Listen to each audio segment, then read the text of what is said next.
Un important cordon de police a tenu les jeunes identitaires à distance de leurs opposants antifascistes hier soir.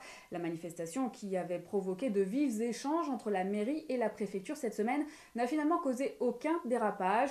Une soixantaine de jeunes militants ont crié racaille partout, justice nulle part et réclamé le rétablissement de la peine de mort.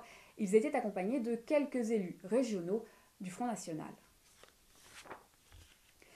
Greenpeace était ce matin place Sébastopol à Lille. L'association écologiste a recueilli les messages de soutien des passants et exposé une gigantesque lettre N. Ailleurs en France, d'autres groupes de manifestants ont formé d'autres lettres pour écrire Sauvons le thon rouge. À quelques semaines d'une grande réunion européenne à Paris, ils demandent la diminution de moitié des quotas de pêche de ce poisson qui serait en voie d'extinction.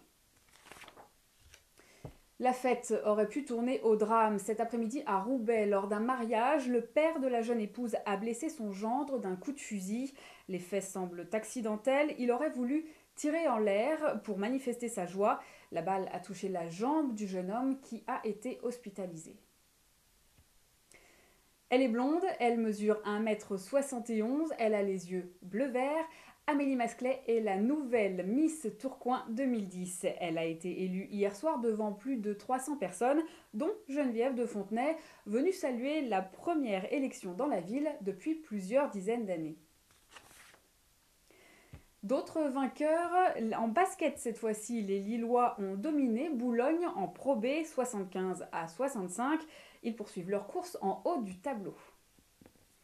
Et puis n'oubliez pas, nous passons cette nuit à l'heure d'hiver. À 3 h du matin, il sera 2 h, 60 minutes de plus de sommeil. La grasse matinée n'en sera que meilleure. Merci de votre attention. On se retrouve pour un nouveau point sur l'actualité dans quelques minutes.